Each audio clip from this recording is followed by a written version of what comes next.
2 ವರ್ಷದ ಬಾಲಕ ಸಾತ್ವಿಕ್ ಕೊಳವೆಬಾವಿಯಲ್ಲಿ ಜೀವನ ಮರಣದ 21 ಗಂಟೆಗಳ ಕಾಲ ಹೋರಾಟ ಮಾಡಿ ಈಗ ಸಾವನ್ನು ಗೆದ್ದು ಬಂದು ಚಾರಿತ್ರಿಕ ಇತಿಹಾಸವನ್ನು ಬರೆದಿದ್ದಾನೆ. ಅದೇ ತರನಾಗಿ ಈಗ ವಿಜಯಪುರದ ಜಿಲ್ಲಾ ಆಸ್ಪತ್ರೆಯಲ್ಲಿ ಚಿಕಿತ್ಸೆ ಕೂಡ ನೀಡಲಾಗ್ತದೆ. ಈಗ ಚೇತರಿಸಿಕೊಂಡು ಆತ ಆಸ್ಪತ್ರೆ ಬೆಡ್ ಮೇಲೆ ಕೂಡ ಆಟ ಆಡ್ತಾ ಇರುವಂಥದ್ದು ಕೂಡ ಈಗ ದೃಶ್ಯ ಕಂಡು ಬಂದಿದೆ.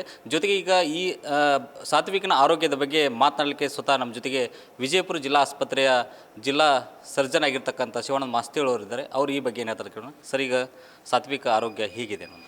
ಆ ಸಾತ್ವಿಕ್ 20 ಗಂಟೆಗಳ ಕಾಲ ಕೊಳವೆ ಮಲಿದ್ದು ಈ ಒಂದು ಇಷ್ಟೊಂದು ಆರೋಗ್ಯವಂತವಾಗಿದ್ದಾನೆ ಅಂತ ನನಗೆ ಆಶ್ಚರ್ಯ. ನಾನು ಬಂದಾಗ ನಾವೆಲ್ಲ ರೆಡಿ ಮಾಡ್ಕೊಂಡಿದ್ವಿ, ಡಾಕ್ಟ್ರನ್ನ ರೆಡಿ ಮಾಡ್ಕೊಂಡಿದ್ವಿ, ಎಲ್ಲ ಸ್ಪೆಷಾಲಿಟಿ ಕರೆದಿದ್ದೀನಿ, ನಾನು ICU ರೆಡಿ ಮಾಡ್ಕೊಂಡಿದ್ವಿ, ವೆಂಟಿಲೇಟರ್ ರೆಡಿ ಮಾಡ್ಕೊಂಡು ಏನು ಅಂದ್ಕೊಂಡಿದ್ದೆಪ್ಪ ಅಂದರೆ ಮಗು ಉಳಿದಿದ್ದಾನೆ, ಅವ್ನಿಗೆ ವೆಂಟಿಲೇಟರ್ ಬೇಕೇ ಬೇಕಾಗುತ್ತೆ, ಫ್ರಾಕ್ಚರ್ ಆಗಿರ್ತವೆ, ಎಲ್ಲ ಆರ್ಥೋಪೆಡಿಕ್ಸ್ ಡಾಕ್ಟರ್ ಕರ್ಸ್ಕೊಂಡು ರೆಡಿ ಮಾಡ್ಕೊಂಡಿದ್ವಿ. ಬಂದಮೇಲೆ ನೋಡಿದರೆ ಮಗುನ ನೋಡಿದರೆ ಆಶ್ಚರ್ಯ ಅನಿಸುತ್ತೆ. ಒಂಥರ ನನಗೆ ಏನಪ್ಪ ಇದು ಚಮತ್ಕಾರ ಏನು ಅಂತ ಅನಿಸುತ್ತೆ. ಯಾಕಂದರೆ ಮಗುವಿಗೆ ತೆರೆದ ಗಾಯಗಳು ಬಿಟ್ಟರೆ ಏನೂ ಇಲ್ಲ.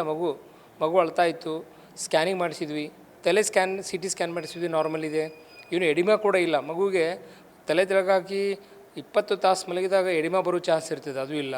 ಚೆಸ್ಟ್ ಸ್ಕ್ಯಾನ್ ಮಾಡಿದ್ವಿ, CT ಸ್ಕ್ಯಾನ್ ಮಾಡಿದ್ವಿ, ಎಲ್ಲೂ ಫ್ರ್ಯಾಕ್ಚರ್ ಇಲ್ಲ. ಅಬ್ಡಾಮನ್ ಪೆಲ್ವಿಸ್ ಸ್ಕ್ಯಾನ್ ಮಾಡಿದ್ವಿ, CT ಸ್ಕ್ಯಾನ್ ಮಾಡಿದ್ವಿ, ಎಲ್ಲೂ ಏನೂ ಫ್ರ್ಯಾಕ್ಚರ್ ಇಲ್ಲ.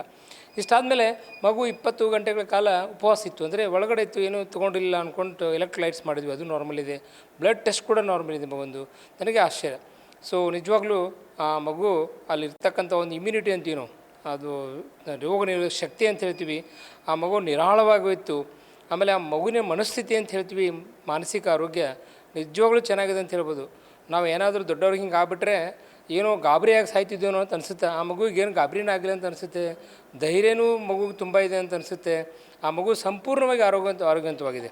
ನಿನ್ನೆ ನಾವು ಮಗುವಿಗೆ ಸಾಯಂಕಾಲ ನಮ್ಮ ಆಸ್ಪತ್ರೆಯಲ್ಲಿ ಮಾಡಿದಂಥ ಒಂದು ಗಂಜಿ ಹಾಲು ಕೊಟ್ಟಿದ್ವಿ.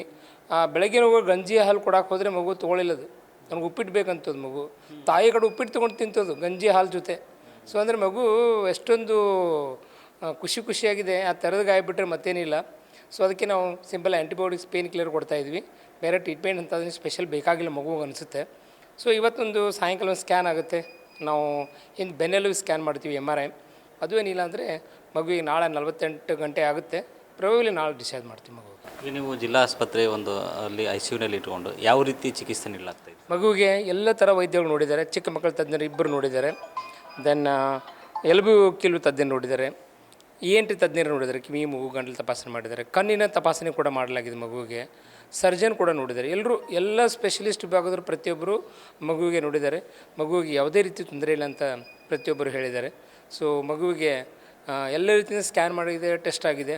ಸೊ ಹೀಗಾಗಿ ಸಂಪೂರ್ಣವಾಗಿ ಮಗು ಆರಾಮಾಗಿದ್ದಂತೆ, ಆರೋಗ್ಯವಂತವಾಗಿದೆ ಅಂತ ಹೇಳೋಕ್ಕೆ ಭಾಳ ಇಷ್ಟ ಆಗುತ್ತೆ.